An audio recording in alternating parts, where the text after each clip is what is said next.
गरुडगमन तव चरणकमलमिह मनसि लसतु मम नित्यम् गरुडगमन तव चरणकमलमिह मनसि लसतु मम नित्यम् मनसि लसतु मम नित्यम् मम तापमपाकुरु देवा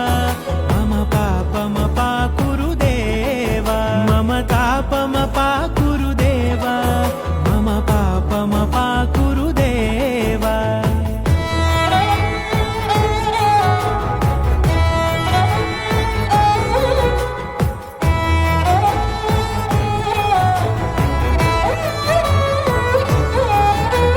जलजनयन